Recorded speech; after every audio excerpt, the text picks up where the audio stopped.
warahmatullahi ta'ala wabarakatuh.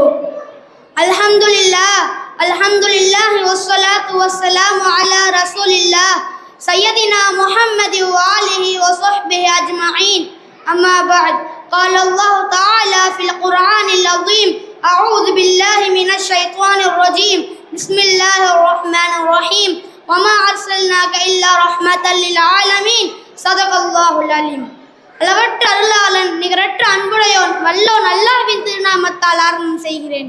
சாந்தியும் சமாதானமும் எங்கள் உயிரிலும் மேலான கண்மணி நாயகம் ரசூல் ஸல்லல்லாஹு அலைஹி வஸல்லம் அவர்கள் மீதும், பரிசுத்தமானவரின் குடும்பத்தாரின் மீதும், உன்னதமானவரின் தோழர்கள் மீதும், நம் அனைவரின் மீதும் உண்டாகட்டுமாக. ஆமீன். மாணவர்களின் பேச்சுத்திறனை வளர்க்க வேண்டும் என்ற உயர்ந்த நோக்கத்துடன் ஆரம்பிக்கப்பட்ட இவ்விழாவில் திருக்குர்ஆனின் சிறப்புகள் என்ற தலைப்பில் பேசுவதற்காக நான் வந்திருக்கிறேன். நம்மை படைத்த இறைவன் ஒவ்வொரு காலகட்டத்திலும் ஒவ்வொரு நபிமார்கள் மூலமாக ஒவ்வொரு பதங்களை இறக்கினான். ஆனால் அந்த கூட்டத்தார்கள் அந்த வேதத்தை சரியாக பயன்படுத்தாமல் அதை மதிக்காமல் விட்டு விட்டார்கள். மட்டுமல்ல, தங்களுடைய சொந்த கருத்துக்களை அதில் சேர்த்தார்கள், தங்களுக்கு பிடிக்காத கருத்துக்களில் இருந்து நீக்கினார்கள். இப்படியே காலப்போக்கில் இருந்து விட்டது.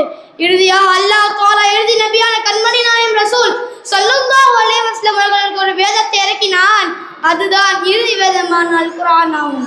இந்த குர்ஆன் இறக்கப்பட்ட 1440 வருடங்களாகிவிட்டதே. ஆனால் இன்றும் அது பாதுகாக்கப்பட்டு கொண்டிருக்கிறது. இனி கியாமத் வரை அது பாதுகாக்கப்படும். காரணம் என்னவென்றால், அதை இறக்கி வைத்து அல்லாஹ் அதை பாதுகாக்கும் பொறுப்பை எடுத்துக்கொண்டான்.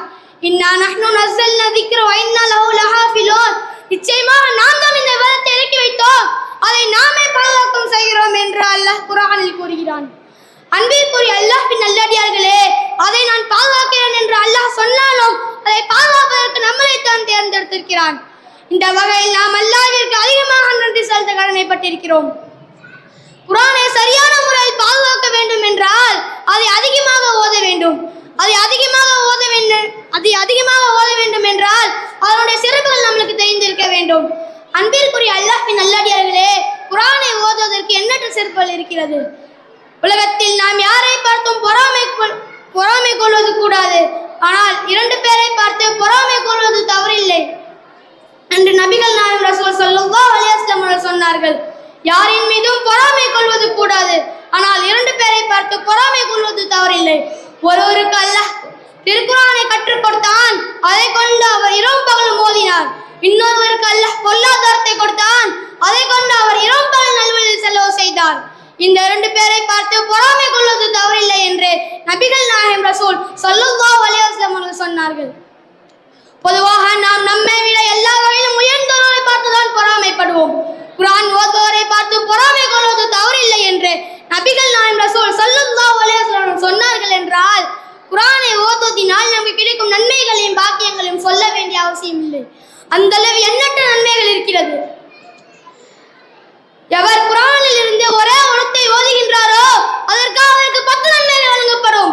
அலிஃப் லாம் மீம் என்று ஓதினால் அவருக்கு 30 நன்மைகள் வழங்கப்படும் என்பது ஒரு ஹதீஸின் கருத்து. அது மட்டுமல்ல நண்பர்களே, குர்ஆனை பொறுத்தவரை எல்லாமே நன்மைதான்.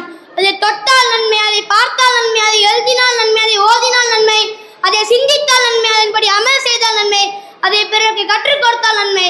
இப்படி குர்ஆன் மூலம் நமக்கு கிடைக்கும் நன்மைகள் ஏராளம். ஆனால் இன்றைக்கு நாம் அந்த குர்ஆனை சரியாக ஓதுகிறோமா, அதை கவனமாக ஓதுகிறோமா என்று நாம் அனைவரும் சிந்தித்து பார்க்க கடமைப்பட்டிருக்கிறோம். எனவே நமக்கு நன்மைகளை அள்ளித் தருகிற அந்த குர்ஆனை அதிகமாக ஓதவும், அதை மனனம் செய்யவும், அதன்படி அமல் செய்யவும் அல்லாஹ் நமக்கு அருள் புரிவானாக. வஆகிர் தஅவானா அனில் ஹம்துலில்லாஹி ரப்பில் ஆலமீன். அஸ்ஸலாமு அலைக்கும் வரஹ்மத்துல்லாஹி தஆலா வபரகாத்துஹு. வலைக்கும் சலாம் வரஹ்மத்துல்லாஹி தஆலா வபரகாத்துஹு. அல்ஹம்துலில்லாஹ், மிகவும் நல்ல முறையில் பேசினார். அல்லாஹ் இந்த மாணவருக்கு கல்வி அறிவையும் நல்ல நாவாற்றலையும் அல்லாஹ் அதிகப்படுத்தி